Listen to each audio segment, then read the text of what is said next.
Amazing. Right, I've just requested to join. So yeah, brilliant. Free. Fantastic. We're here. This is Marcus, thank you so much for joining. Thank you so much for being here. For everyone here that's on the Instagram Live, thank you so much for tuning in on the Cacao King page here on Instagram, and also those who are going to be tuning in to our video here on YouTube. This is going to be recorded. And yeah, before we dive in, I just want to introduce Marcus Patchett, who is a medical herbalist living in London. And yeah, he's an amazing person. I've gotten to know him now for, I don't know, 1 or 2 years, and every time we talk, there's always a lot to talk about. There's always I don't know, just a very friendliness. And even though we haven't met in person, we've connected and continually talked over online, and it's been um, it's been joyous, and it's been connected, and it really reminds me of the true treasure of cacao, which is connection. oh, And that's very yeah, kind. so yeah, we're going to be talking with Marcus Patchett today. He is the author of the amazing Cacao Bible. It's called The Secret Life of Chocolate, and it's about a 700 page, nearly 700 pages, actually more than 700 pages of, I believe, 20 plus years of research on cacao. And when I really found out about this, I really needed to reach out because I really wanted to connect. I wanted to really, yeah, pick your brain and to really connect and develop a connection and a relationship, like I've developed with the indigenous people. Yeah. And I think we have a lot to talk about. Today's the topic is about cacao in ceremony, cacao in Hey. ritual, and everyone, Marcus Patchett. Thank you. Thanks for that amazing interview, Andrew. I'm slightly allergic to compliments, which is a bad character trait, but it was very, very, very nice to hear that. It's a bit like, a bit overwhelming, but thank you. That's very kind. You're Yeah. welcome. And by the way, if I look up and look down, it's because I've got I need to sort my setup. We've got YouTube and Instagram going, so my camera angles aren't quite right. So if I'm looking away from the camera, that's why. Yeah, I mean, you fire away, Andrew, I reckon. Maybe just like you ask me stuff that you kind of or get into some topic because I can riff, but it maybe say cacao and ceremony. So yeah, you start. Amazing. So really, I want to know from you, like talk to me about cacao in ritual. Talk to me about cacao in ceremony. And yeah, let's go with that. Okay. Well, I mean, as you know, there's the modern cacao ceremony that we're familiar with and that you conduct that is kind of I think it's interesting because I think it's pretty much a modern invention, sort of created or perhaps rediscovered by Keith Wilson originally, I think, who pioneered the sort of modern cacao ceremony as we know it. And obviously, there's loads of variations now. Everybody has their own individual way of doing it and puts their own sort of stamp on it. Um, but I think he was the originator of that. But in the ancient world, in the Mesoamerican world, so before the Spanish conquest, with the various Maya nations and the Mexica, who later became the Aztecs and Zapotecs, and all the different Mesoamerican tribes, they would all have had their individual uses for cacao. Now, we don't know actually whether they had any specific sort of cacao ceremony or if they did, whether it resembled what we do now. But what we do know is that cacao was a very important substance in Mesoamerica. So it had lots of symbolic and mythological associations. It was certainly used secularly. It was drunk as a just an ordinary drink, but it always had high cultural cachet.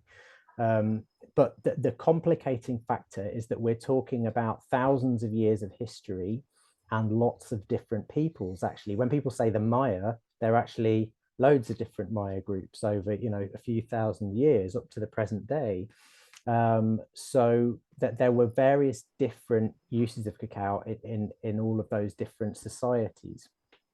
But there were certain common themes. So cacao, I think, and so it's easier to talk about some of the symbolism that cacao had in those in Mesoamerica, and maybe some of the potential ritual uses it was put to. So we've got evidence for that in that cacao is used in curanderismo in Central America now. So the beans, for example, and this was work that this isn't original work for me, although I did interview some curanderos in Mexico and Guatemala.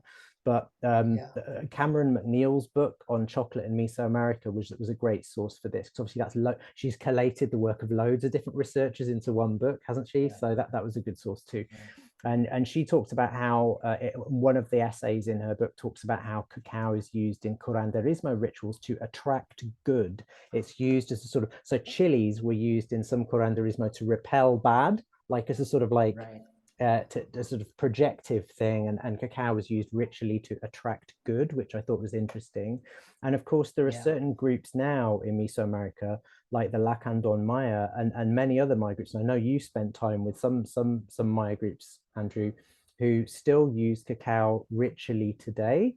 But a lot of those rituals, you know, if you're an outsider, particularly if you're a gringo, they're not going to just like open up their ritual spaces to you. You know, you'd have to be part of the society to be sort of privy to a lot of that. So that we know that there's some Maya societies like the Lacandon, cacao is central to their rituals now, but they use the beans in very particular ways. So for example, on their altars, they have cacao drinks as offerings to the gods, and they have their god pots, which that they are sort of pots that are like spirit vessels that house the spirits of deities.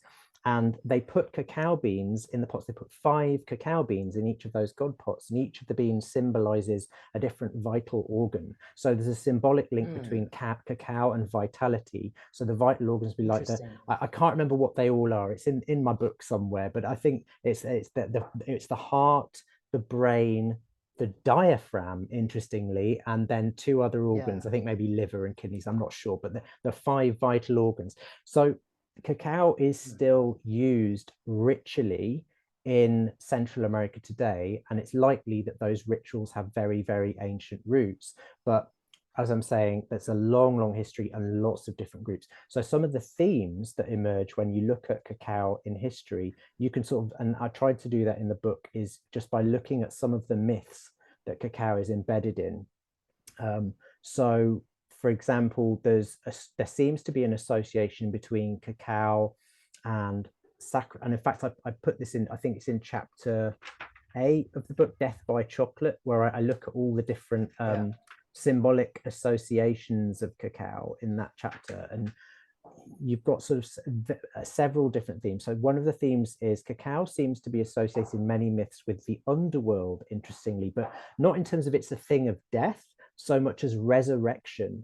So I think that's fascinating. That's sort of like cacao associated with creation of new possibilities, one might say, although I might be importing sort of new age thinking into that, but metaphorically, psychologically, that's where that looks like. But when I say the underworld, that's because there are a couple of codices, like mainly late sort of pre-invasion, pre-conquest, but sort of late I think there's a Zapotec and a couple of other codices which show cacao as the tree of the south direction, which is the direction of the underworld in Mesoamerican lore. There's also there's a very famous myth of the Quiche Maya, which is still, you know, the Popol Vuh. It's a very famous book, and it contains a legend of the hero twins, who are these. How do you spell that book? It's the Popol Vuh. I think I've got it here. It's actually part of. You can find it in it's called Chilam Balam is the name of the full thing. But the Popol Vuh, Popol Vuh, and there's I think I've got here we go.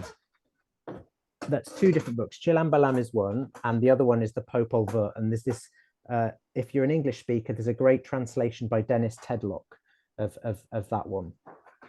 Um, Nice. so yeah, no, it's fantastic. This is sort of some of the Quiche Maya myths, and one of the myths of the Quiche Maya is the famous hero twins myth, and the hero twins pop up in various of their myths. But basically, I'll try and recount this in 5 minutes just to keep it pithy. But it's a fascinating one. There's a guy, a scholar. Who's I found his doctoral dissertation online about this, and this was a key piece in the book. It's like, wow, this is amazing.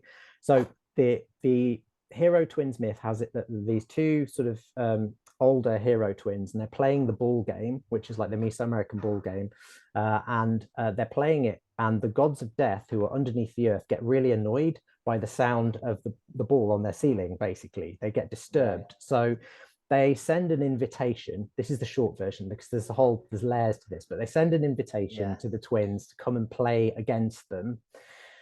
And so the twins leave their mom and say, "Oh, we're just going down to the underworld as you do to play a ball game." And they go down to the underworld, and they play a ball game against the gods of death. But the gods of death do not play a straight game. They trick them, and then they kill them, and sort of just they bury them in the underworld. And one of them, they sort of bury them at a crossroads, I think. And at that crossroads, a tree grows. So you can see maybe where this is going. I mean, that is one way of dealing with noisy neighbors, but it's probably not a recommended strategy. But anyway, they sort of bury them in the underworld, and the tree grows by the crossroads where the bodies are buried, and this tree sprouts and produces really tasty fruit. And the daughter of the king of the underworld is walking, and like loads of people in the underworld come and eat the fruit and say, "Oh, this is really tasty." So the daughter of the king of the underworld hears about it and goes to the tree, and one of the fruits in the tree is actually the decapitated head of one of the twins, because that's the Wow. thing. And as she goes to pick one of the fruits, he spits in her palm, and she becomes pregnant, because myth and biology are not Wow. mixy things. And then because she can't tell her dad that she went to pick the forbidden fruit being an interesting thing. This anyway. So Interesting. yeah, so because she can't tell her father, the god of the dead, that she's gone pick this forbidden fruit, she has to flee the underworld, and she finds the twins' mother, and says, "Look, I'm sort of your in-law daughter. Could you take me in?" And the mother gives her a task to do. And anyway, long story short, she passes the task. She takes her in, and she gives birth to another set of twins, the younger hero twins. Wow. And these younger twins Wow. grow up, and they start playing a ball game, and the gods of death hear them. And so they invite them down into the underworld to play like their father and their uncle had been. Whoa. So they tell their grandmother, beg pardon, that they're going down to the underworld. And the grandmother says, "Okay, well, I'm a bit worried about this because this is how your father and your uncle died," sort of thing. And they said, "Don't worry, we'll plant this corn in your garden. And when the corn dies, it means we're dead. So as long as the corn's alive, we're okay." So it's proper mythological fairy tale logic. So they go into the Right. underworld, and they play the game against the gods of death. And the gods of death cheat, but they have a little bit of help. There's like a little rabbit that pretends to be a football for them, and they get a little bit of assistance. But Wow. the gods of death, though they actually end up winning against the gods of death. But Yeah. then the gods of death are like, "Oh, we're going to kill these guys anyway because they're really annoying." So, but they get wind of it. Somebody tells them about this. So they say, "All right, this is Whoa. what you've got to do." They say to their little helper who's told them, "When we are killed, we want you to have our bodies burned, grind the ashes to a powder, and throw the powder in the river in the underworld." So the gods of death betray them and kill them, and then this guy says, "Oh, you need to do this to their bodies so they never come back." So they burn them and they grind their ashes to powder and throw it in the river. And then a few days later, there's two fish are swimming in the river, and then these two fish emerge from the river and transform to become humans. And these humans Wow. wander around in the underworld, performing miracles of killing people and bringing them back to life. So the gods of death hear about this, and they're like, "What? This shouldn't be going on." So they invite Whoa. them to the court, And these two traveling miracle workers say, yeah, we can do that. We'll do it for you. Come on. So they queue up and they kill all the gods of death. And they say, ha ha, we're not going to resurrect you. Look who we really are. And they take their masks off and they're the hero twins. And then finally, so the hero twins defeat the gods of death. And then finally, they go to the grave site, the crossroads in the underworld, the grave site of their father and their uncle, and to give their respects and to try to reanimate them, but they can't reanimate them. So they say, because it's sort of been too long. So they say, we're going to honor you in the world of the living. And then they exit the underworld. There's so many layers of meaning to this myth, but so one of it's an eclipse cycle. It could be a Venus cycle thing, like the daughter of the god of the underworld. Her name is Blood Moon Shmukani, and the sort of the hero twins entering the underworld. It's like a dark moon phase. There's lots of symbolism in this, and it's sort of explicitly said when they leave the underworld, they're like the sun and moon. So there's a lot of astronomical allegory in that myth. But the most important myth, and this is where we're bringing it back to cacao, the most important bit of that myth is the fact this bit of work by, I think I can't remember his first name. I think it's Rudolf Schmidt. It was his doctoral thesis.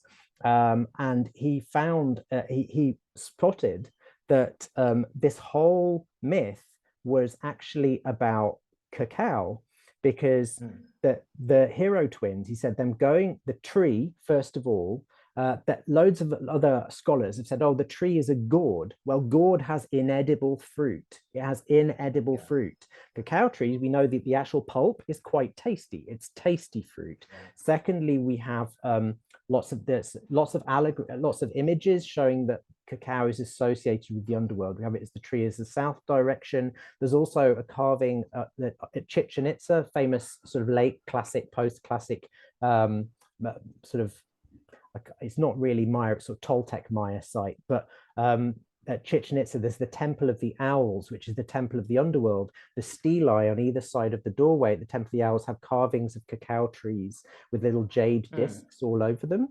And the jade discs denote sort of the value of the trees. And from the bottom of those cacao trees, you've got carvings of ancestors emerging with speech scrolls coming out of their mouth. Which I'll talk a bit about in a moment. But anyway, so there's all this like tangential evidence that cacao is associated with death. But the clincher for me is he says the whole thing where the two twins get killed and then they're asked to be ground to powder. They're burnt, they're ground to powder, they're thrown into the water, and then they emerge as two fish. The Maya name for cacao was written as a glyph of a fish with two dots above it. That's because the Maya, some Maya, there's various Maya languages, but some of the Maya languages names for fish was ka.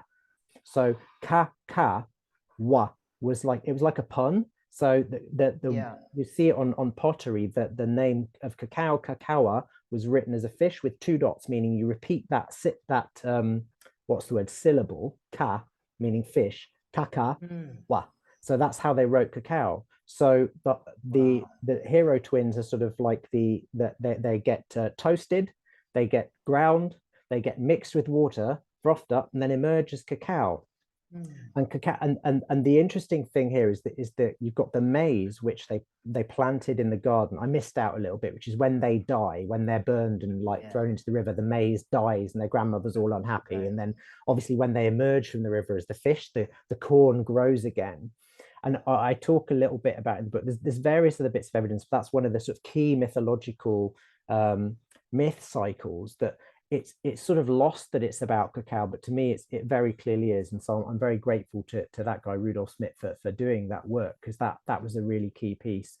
And that cacao and corn seem to be sort of like equal and opposite things, and it makes sense to me, because if you look at a corn cob and then the inside of a cacao pod, they have sort of a similar structure, but one is upright and yellow, and the other is down and sort of whitish or pinkish or whatever. When it's covered with the fruit, it's whitish.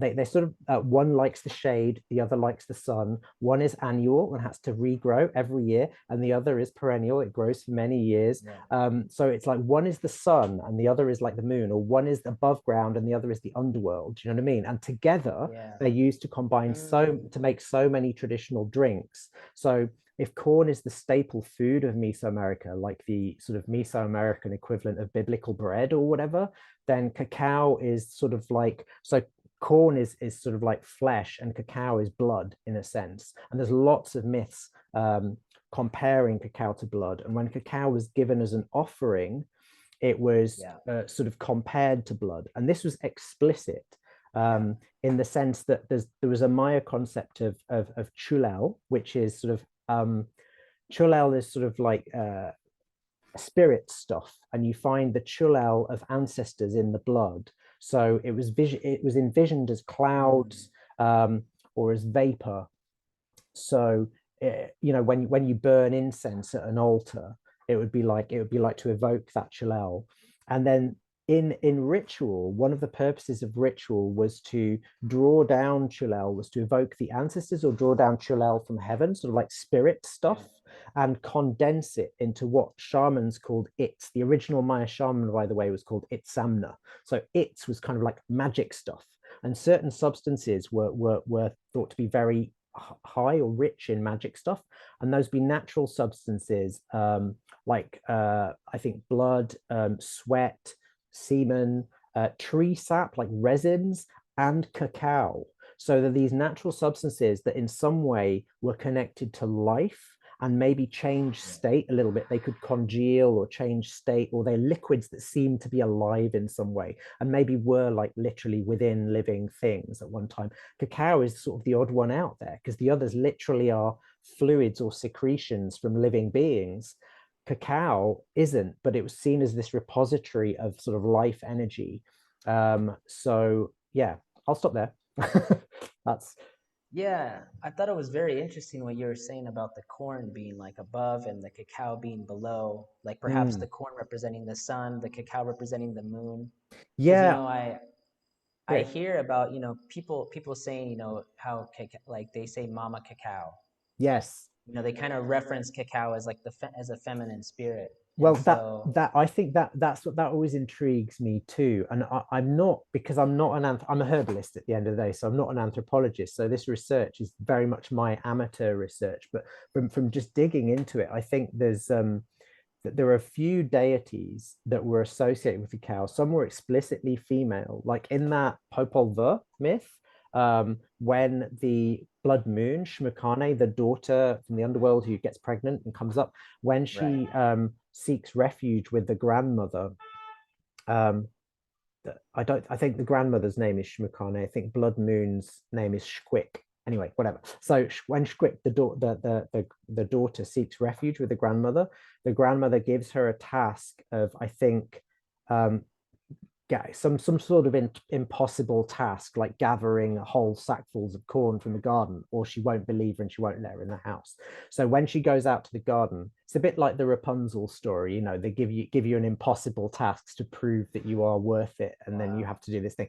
And she calls on this yeah, deity, Thunder Woman, Cacao Woman, or something. She calls on this sort of mm, agricultural deity of plenty, which I talk a little bit about. So there are female deities associated with cacao, and there are little figurines and carvings.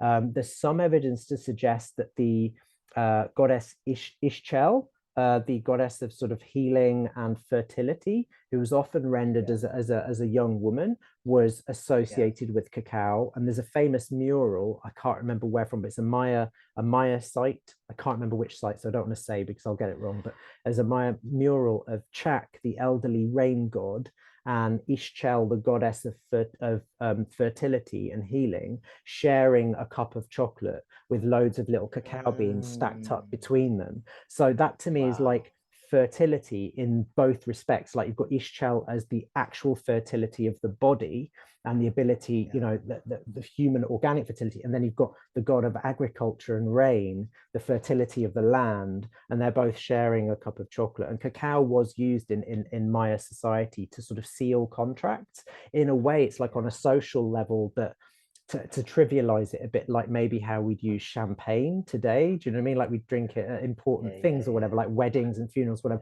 But I think cacao had a right, much deeper symbolic meaning to the Mesoamerican peoples. So yeah, I think, and then there were other deities who are associated with cacao that we don't know a lot about. Like there's a deity sometimes called Ekchua, or Black Scorpion, who is variously depicted as this old guy who's like a merchant carrying a pack on his back, and sometimes had a scorpion tail. And there's another deity called Kawil, who is often depicted drinking cacao or with cacao. And he's a Maya deity of merchants and sort of sometimes he's quite high up in the god hierarchy, you know? So Yeah. there are various deities and some were female, some were male. We don't know if any of them were explicitly the god of cacao, but as I say, we're talking about probably thousands of years of history and several Yeah. different cultures. So yeah. What fascinates me is that, being with the Nobe indigenous people, Mm. which you already know about, I got to spend some time with them, and they use cacao ceremonies to help heal the sick and to get rid of evil spirits within their Okay. community.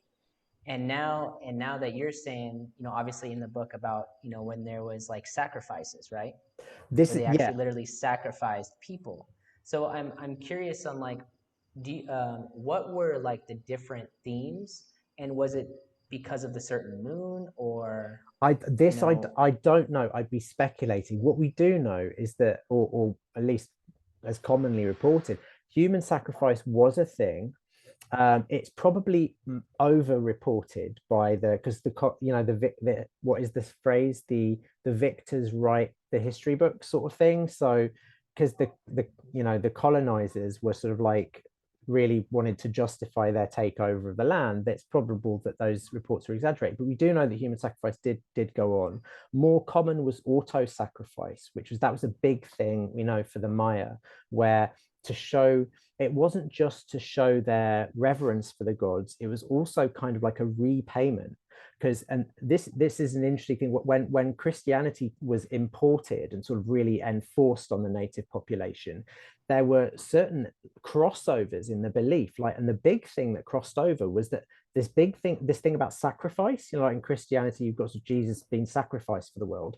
In the Maya law, the gods, and in the Mexican, in most Mesoamerican law, the gods literally freaking kill themselves to create the world. So you've got like the Mexica view of the world is that the sun is a god who's thrown himself into a bonfire to become the sun, and you've got like that the body of the world is literally this goddess who's been torn in two to create the earth and sky and is in perpetual agony. So it's like the blood sacrifice, when people would shed their blood, it was as a repayment, a sort of like down payment, but it was also because this belief that blood sort of contained the essence of the ancestors and life, and by shedding it, you would enable access to these sort of spiritual realms and be able to sort of have a dialogue with the gods and sort of help things keep going in the way that you wanted them to go. So it was an exchange system.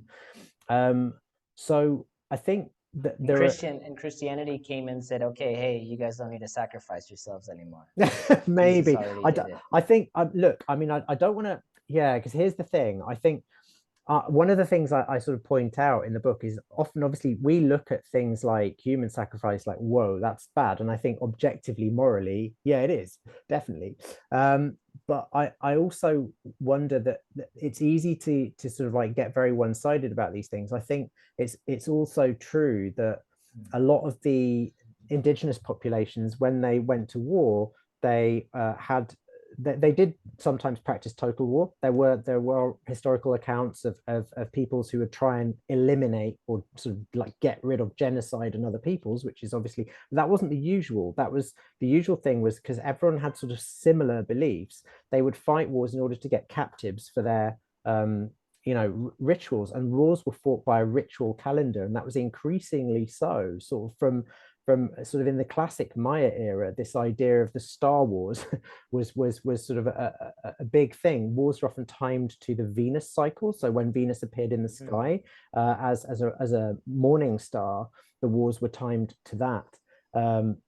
So the point there is that while human sacrifice is definitely an objective moral evil, I also think that when the conquistadors came across, it's very likely that the native population would have been kind of appalled by the way that sort of like the Europeans fought war just to sort of eliminate people.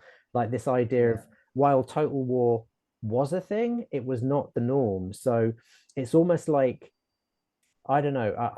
I don't want to. I'm probably performing, moral atrocities here, but I do think that there was something about the indigenous sort of belief system, which acted as a little bit of a break to all out sort of war. But there are lots of different Mm, thoughts on this, and I think mm, more research needs to be done, basically, because there's some of the thinking is that in the Yucatan Peninsula, where the classic Maya civilizations really flourished and then sort of collapsed yeah, over about a century and a half or so. So they didn't disappear entirely. They just, all the big cities just got overgrown and everything, sort of 900 AD. And we still don't know why a lot of this collapse happened. There were lots of different civilizations, lots of them had big cities, and then they all just sort of gradually disappeared. And one of the thoughts might be, one of the arguments or theories is that they might have sort of environmentally exhausted the region because there's a very thin topsoil. There might have been an environmental catastrophe. That was kind of popular. That theory was popular a few decades back. Now it seems to have been sort of, no, that's probably not true. They seem to have managed right. things reasonably well. It wasn't a population collapse because they'd sort of like exhausted the environment around the cities. So they think one of the things that may have played a role would have been the sort of like the endless cycle of war that the calendar dictated. So even though the war was less um, total, because they had this calendrical system where every year they had to fight wars against each other, it created this highly politically unstable system, and the whole system was run by the priests at the top. And in the end, it's thought some of the if they just had a couple of lean years of famine, the population might have thought, sod this, and just like, got their weapons out and said, right, you lot, get out. So, and then the civilization collapsed. Don't know. There's lots of different theories about that. So, and Yeah, it's interesting. Like what exactly dictated when they would do cacao ceremonies? Was it the moon? Was it okay, so when there was an urgency? this I do not know, Andrew, because obviously you've had the direct experience of cacao ceremonies with an indigenous tribe, which I haven't. I visited there was a few curanderos I visited who talked to me about how valued cacao was traditionally, but I've never sat in on a traditional cacao ceremony. So you're saying that in the ceremony when that was cacao. I had a couple of questions though there. Was the ceremony that you sat in on, was that something that had been passed on as it is for generations? Or so was it a very traditional sort of ceremony, or was it something that was open to visitors? Because that might So, change things. so my experience was that I was adopted by one of the indigenous families, and they Yeah, gifted me an indigenous name, taught me their indigenous language. Um, I actually didn't sit on a specific ceremony with them, yeah. but with the father of the family set up like the whole ceremony up for me and was like, okay, this is how we do ceremony. Because I Okay. kept like asking and I kept wondering, and I was like, I'm spending so much time with these people and drinking cacao, and I'm like, where's the cacao ceremony? Yes. There's gotta be a ceremony, And but it was so, it seemed like such a sacred thing. Like okay. what like first off, what they would do is they would use the first fruits of the tree. They would use that cacao for the Mm. cacao ceremony. Okay. So it was That's number super one. So that's special. the Yeah. first thing. Yeah. And then they would drink cacao all night long Okay. That sounds great. till sunrise. Yeah, Yeah. no food, Yeah, no yeah. water, just cacao. And there was two stations pretty much. So how it Wow. went was the cacao king or the cacao shaman prepares the place for the people. There's the fire where everyone drinks cacao and it's kind of like kind of casual. Okay. And then you kind of walk through this row. They burn they burn like the termite mounds, and they make these like crosses. He was making these crosses like on the side of Yeah. the row where you walk in the middle, and that was burning, and it had some incense smell. Okay. And I think that's to help keep the evil spirits away. And Okay. then you go into the little shala where there's the people, and you're like laying down, and there's like this like shaman with the Yeah. and like this water, and I think he's like blessing these people with this water thing, which I think invokes some sort of healing Yeah. process.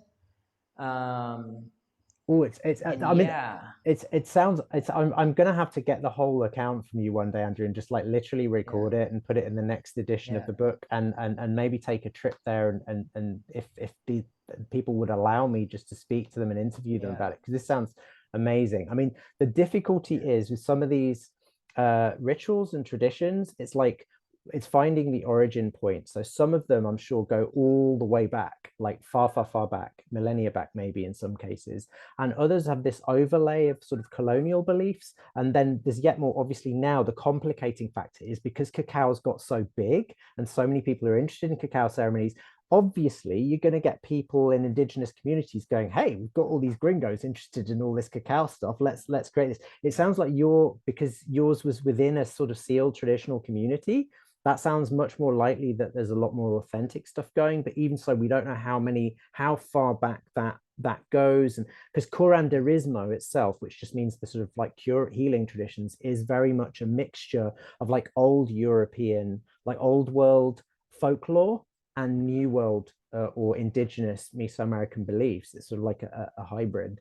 So I don't know, but what I can tell you, and we'll sort of end on this because it's like 5 minutes. We're a little bit over, so I need to run shortly. But sure, um, amazing, I can tell you that the calendar was hugely important. So the Maya had the long count, and then they had they had this really long count that they used to sort of like measure eons of time, and then they had their annual sort of like more sort of basic calendar. So and the later Mexica, even the late civilizations had a sort of daily annual calendar, which is 360 odd days, and then you've got your ritual calendar, which is 260 days, and then that how those two intersected would create longer cycles and so on. So they measured time a lot, and they paid attention to the Venus cycle. So when Venus was rising before the sun as a morning star, when it was visible in the evening as an evening star, those sort of approximately 240-day Venus cycles figure in their myths and timed a lot of their rituals. And we know that, as I say, that warfare and stuff was timed by that. Marriages, the accession of kings were timed sort of astronomically. And eclipses were so eclipses and Venus cycle would, so the eclipse is sometimes called the Saros cycle. It's an approximately 19-year cycle of eclipses happening in different points in the sky, and those sort of create larger astronomical cycles. So they followed the eclipses, they followed the Venus trajectory, and they use these to time rituals. So I think it's highly likely that cacao ceremonies would have been, if there were ceremonies per se, which I'm sure there were, we just don't know what they look like. right, right, They would highly likely have been timed in that way. Now, what planet they were associated with, if they were indeed associated with a particular planet, I would have thought maybe they would be. That yeah, may have been related to a particular deity, because as in the old world, certain planets like Venus was associated with particular deities in different cultures. Like but by the Mexica, Venus was associated, I think, at least partly with Quetzalcoatl, the god of not the sort of benign god of knowledge. So he might sort of be by sort of proxy a bit associated with cacao in that way. And then I think other than that, I'm not sure. As I say, that the Popol Vuh myth suggests, because the character who gives birth to the younger set of twins who are a cacao allergy, who become the two fish, she is yeah, called Blood Moon or Shquick, and Blood Moon literally is what happens with an eclipse. Sort of like when the moon yeah, gets eclipsed, sometimes takes on a reddish cast, blah blah. So there's an eclipse goddess involved in that myth cycle. There are a few others in the book that I can't now remember, but I do talk about that in the, I think in, I beg pardon, earlier I said I think it was chapter 9, Death by Chocolate, that I talk about all the different cacao symbolism. It's um is it chapter 10, The Dark Side of Venus, where I talk about some of the astronomical stuff and some of the symbolism that cacao may be linked to. So I sort of suggest that cacao may have been linked to Venus via various deities, but this is speculation on my part, and there is a danger that I'm kind of like I'm retrofitting European ideas onto indigenous ideas there. So I try to be clear about everything. All of that is okay. There are some myths which where deities that are associated with cacao are also linked to the planet Venus, but we don't know for sure whether there was a Yeah. direct link in indigenous culture and whether they would have timed their rituals by it. But I think it's highly likely, given that they timed all of their rituals astronomically, that they would have timed their cacao rituals that way too. Yeah, and it's interesting that, they considered cacao as heart blood. Yes. Remember that Yeah, yeah, they yeah. would That's call that's it a as heart Mexica blood. idea. Yeah, So I love that. That's from the yeah, Coes, yeah, Co and Co. They're amazing. But they say it's Yolol Estli, which means heart blood. And of course, we know that cacao is pharmacologically, medicinally good for the heart and the circulation. But that goes back to its yeah, symbolic use as blood, cacao offerings and the whole it's thing, cacao containing that it's that magical life uh, empowering essence, which I think, you could look at that on a really materialistic, sort of like rational level and say, okay, well, that makes sense because cacao is a mild stimulant and it's antioxidant and it's nourishing, it's nutritive, it can support life. And when you drink it or eat the beans, it makes you feel a bit more alive because you get a little bit of stimulation. So you could look at it that way. Have you heard Obviously, that study oh, go on. when you drink? They did a study when the people who drank 2 cups of dark chocolate a day, they had double the amount of stem cells. Stem cells, really? That's super cool. I had not heard Yeah, that. I should send you that Yeah, video. It's please, actually please. it's on Yes. my Instagram page. If Okay, but I, I can I shall. definitely send that to you. Thanks, Andrew. That's amazing. I'll search for it on your Instagram as well Yeah, because I mean I know this some because the book came out in 2020 and obviously we're 3 years on now, so there's been more studies since then. There's a fascinating study on cacao and theobromine and BDNF, brain derived neurotrophic factor. How ingesting right. cacao over a month or something raised the serum, or I can't remember if it's spinal cord or serum levels of BDNF, and also improved performance on cognitive tests, and that performance was still elevated a couple of weeks after stopping taking cacao in the diet, even though the theobromine levels had gone down to normal. So there's so much groovy research. So yeah, totally. That the pharmacological medicinal angle definitely supports the idea that this is a life enhancing, I think potential enhancing substance. But yeah, anyway. Well, guys, that's it for today. Marcus, thank you so much for Thanks, Andrew. chatting with me about ceremony and mythological myths. And I think that's it's so beautiful, man, that you've committed some of your time and your energy to really study cacao and the history Oh. of it. And I think you deserve an award or something for Oh, doing this, because to me, man, it's something that I'm so committed to. It's something, it's like my dharma. It's like part of my purpose. I feel to yeah. share cacao in the way that I feel is meant to be shared, and sometimes it's shared in ways that it's probably not even have to do anything to do with me.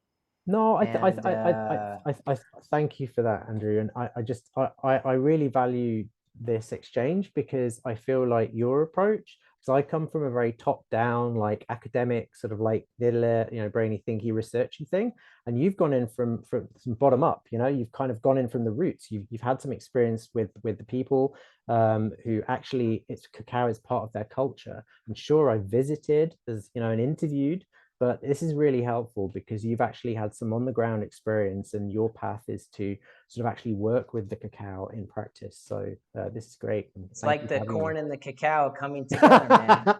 Maybe.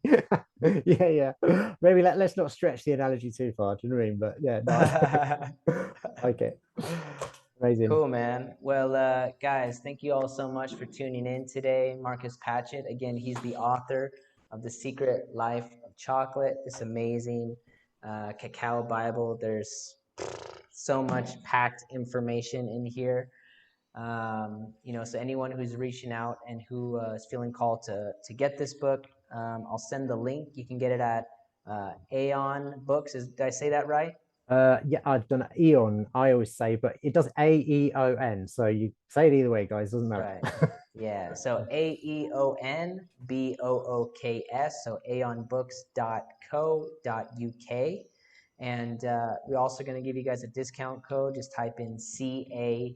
And I'll also write it in all the captions for all you guys to look into.